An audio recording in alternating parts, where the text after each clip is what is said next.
Hi అండి, welcome to my channel Shravani Spicy Kitchen. నేను మీ శ్రావణి. ఇవాళైతే నేను అలసందలతో బొబ్బర్లు ఎలా చేసుకోవాలో చూపించేస్తానండి. ఈ విధంగా చేసుకొని తిన్నారంటే టేస్టీగా కూడా ఉంటుంది, అలానే హెల్త్ కూడా చాలా మంచిది. ఇందులో ప్రోటీన్ అనేది చాలా ఎక్కువగా ఉంటుంది, అలానే ఫైబర్ మినరల్స్ అన్నీ చాలా ఎక్కువగా ఉంటాయి. అందులోనూ డైట్ మెయింటైన్ చేయడానికి అలానే ఫ్యాట్ కొలెస్ట్రాల్ కూడా చాలా తక్కువగా ఉంటాయి. ముఖ్యంగా అయితే డయాబెటిక్ వాళ్ళకైతే చాలా యూజ్ అవుతుంది. అందులోనూ డైజెషన్ ప్రాబ్లం ఉన్న వాళ్ళకు కూడా బాగా యూజ్ అవుతుంది, కాన్స్టిపేషన్ లేకుండా ఉంటుంది. సో తప్పకుండా అయితే ట్రై చేయండి, అప్పుడప్పుడు తినడానికైనా కూడా. లేట్ చేయకుండా ప్రాసెస్లోకి అయితే వెళ్ళిపోదాం. ముందుగా అయితే 1 కప్పు అలసందలని నైట్ అంతా వాష్ చేసేసుకొని నానబెట్టేసుకున్నాను. తర్వాత అయితే వాటర్ అన్నీ వంపేసి కుక్కర్లోకి తీసుకొని 2 కప్స్ వాటర్ యాడ్ చేసుకొని అందులోనే తగినంత సాల్ట్ వేసేసుకొని మీడియం ఫ్లేమ్లో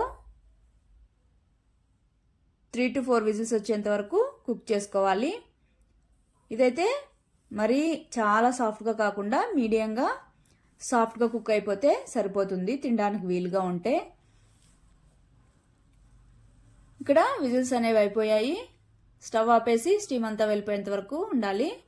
ఇక్కడ స్టీమ్ అంతా వెళ్ళిపోయాక కుక్కర్ మూత ఓపెన్ చేసేసి చూడండి, ఇక్కడ నేను చూపిస్తున్నాను కదా, ఈ విధంగా ఉంటే సరిపోతుంది. ఇప్పుడైతే వాటర్ అన్నీ వంపేసి దీనికైతే పోపు పెట్టేసుకుందాం. పాన్ పెట్టేసుకొని ఆయిల్ వేసుకోవాలి. ఆయిల్ హీట్ అయిన తర్వాత ఇందులోకి కొద్దిగా ఆవాలు అలానే కొద్దిగా జీలకర్ర వేసేసుకోవాలి. ఆవాలు జీలకర్ర చిట్పట్లాడిన తర్వాత ఇందులోకి కొద్దిగా కరివేపాకు అలానే సన్నగా కట్ చేసుకున్న పచ్చిమిర్చిని వేసుకోవాలి. తర్వాత సన్నగా కట్ చేసుకున్న ఆనియన్స్ కూడా వేసేసుకోవాలి. ఈ పోపుకైతే అలసందల కాంబినేషన్కి ఆనియన్స్ అనేవి ఎక్కువగా ఉంటే చాలా బాగుంటుంది. ఈ విధంగా ఆనియన్స్ వేసిన తర్వాత ఒకసారి బాగా మిక్స్ చేసేసుకొని ఫ్రై చేసేసుకోవాలి. ఇందులోనే ఒక చిటికెడు సాల్ట్ కూడా వేసేసుకొని ఆనియన్స్ని ఫ్రై చేసేసుకున్నాక మనం ఉడికించుకున్న పెసలను కూడా ఇందులోకి వేసేసుకొని ఒకసారి బాగా మిక్స్ చేసేసుకోవాలి. మిక్స్ చేసేసుకున్నాక కొద్దిగా కొత్తిమీర వేసేసుకొని మిక్స్ చేసేసుకొని సర్వ్ చేసేసుకోవడమే. ఇవైతే వేడివేడిగా తిన్నా కానీ లేదా చల్లారాకైనా కూడా చాలా బాగుంటాయి. పిల్లలకు పెట్టడం వల్ల మరీ మంచిది, టేస్ట్ కూడా అంతే అద్భుతంగా ఉంటాయి.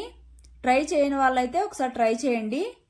మోస్ట్లీ తెలియని వాళ్ళంటూ ఉండరండి కదా, టేస్ట్ కూడా చాలా బాగుంటాయి. తప్పకుండా అయితే ట్రై చేయండి. ఈ అలసందలని కౌపీస్ అని కూడా అంటారండి. సో తప్పకుండా అయితే ట్రై చేసి మీకు ఎలా వచ్చిందో కామెంట్ చేయండి. అలానే మన ఛానల్ అయితే సబ్స్క్రైబ్ చేసుకోండి. Bye, thank you for watching.